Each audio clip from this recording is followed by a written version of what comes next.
Hi guys, James here from Wiggle and welcome to 2021. Not only is that a new year for us, but it's also a new model from Adidas. Here we have the new UltraBoost 21 and today we're going to have a look at what's changed.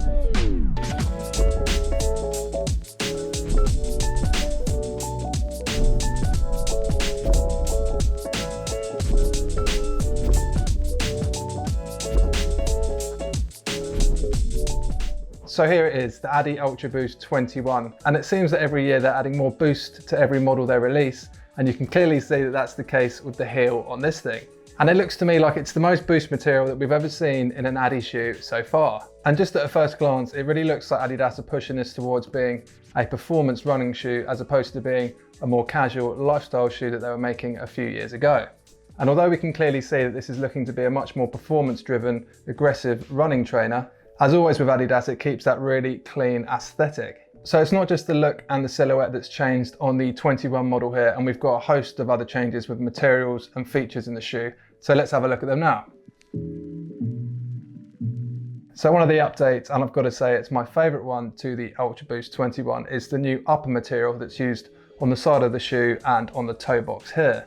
This isn't the Prime Knit that you're used to seeing in previous models, but this is now called PrimeBlue. And the reason it's called this is because it primarily uses recycled ocean plastics. So according to Adidas, 50% of the upper of the shoe is made from a textile material, and 75% of that textile material is made from PrimeBlue. So according to my calculations, that equates to the upper being made of about 37.5% of PrimeBlue recycled ocean plastics. But it gets better than that. The rest of the upper material that isn't made out of PrimeBlue is made of other recycled plastics too. Minus the upper, the rest of the shoe isn't made from 100% recycled plastics, but I love the direction Adidas are going with this. And I really appreciate that Adidas is the first mainstream running shoe company to be pushing this so much. So now let's actually have a look at how this PrimeBlue knit material feels. So as you can see, it's got a really good amount of stretch there, and that's really going to contain your foot and give you that really good foothold when you're running in them. As well as that, when you actually stretch the knit finish, you can see that it's actually a really breathable material. So this is going to keep your feet really cool and comfortable when running. And you can also see that the breathable mesh upper actually wraps around each side of the shoe more so than it did in previous models. So it's just going to increase that breathability a little bit further. Having these upper stretch knit materials almost eliminates the need for having laces these days, as it gives you that really premium locked in feel without it having any tight spots or pressure points. Although if you're going to be running really hard and you don't want your foot to move around in the shoe at all, you still have this TPU Mid-cage here. This combined with your classic lacing system is really going to lock your foot in really well and stop it from sliding not only forward to backwards but left to right, and going to give you that really locked in heel hold, which we'll have a look at in a minute. One thing I've noticed though is that the cage isn't actually mounted to the sole of the shoe like it has been in past models, but it's actually attached to the knit material just a few millimeters up. Not only does that aesthetically look good, but it's going to give this TPU plastic cage just a little bit of flexibility from the knit there, so it's going to eliminate any hot spots that you might have from it. Underneath the cage you've got the tongue, but this is a one-piece upper, so the tongue and the upper are all knitted into one piece.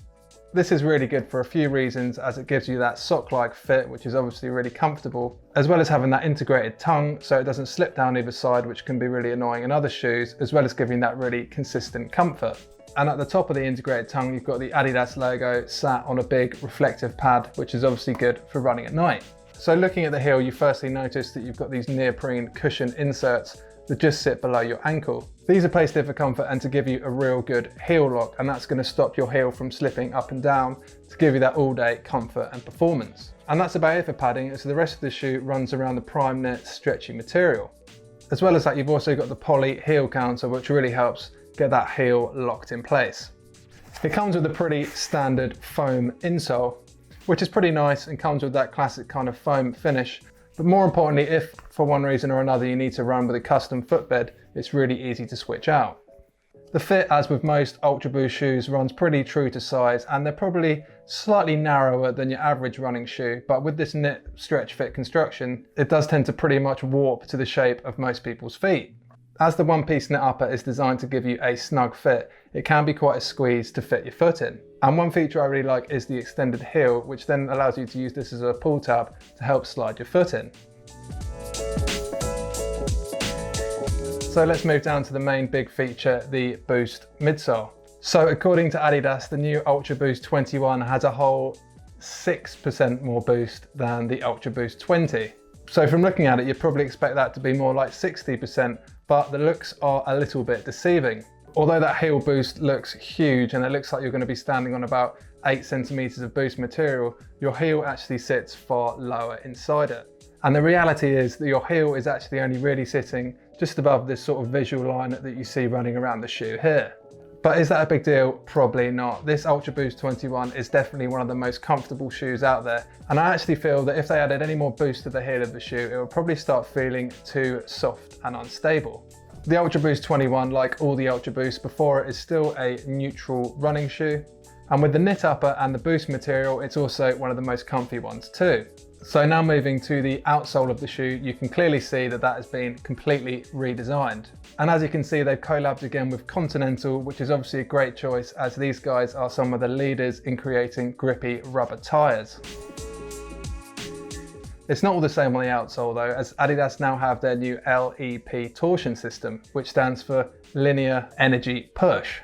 And what this apparently does is stop a lot of the torsional flex that goes through the shoe that you don't want to give you stability, but it also still gives you that really responsive feel when running. Adidas have also stated that this new system is going to give you more energy return than on the previous model too. So what do you think to the new Adidas UltraBoost 21? Do you think it's a good upgrade over the old 20? Personally, I really like the new aesthetic as well as those moves towards sustainability. Let us know what you think to the new UltraBoost 21 in the comments below. If you like this video and want to see more content like this, hit the subscribe button. Thanks for watching and I'll see you next time.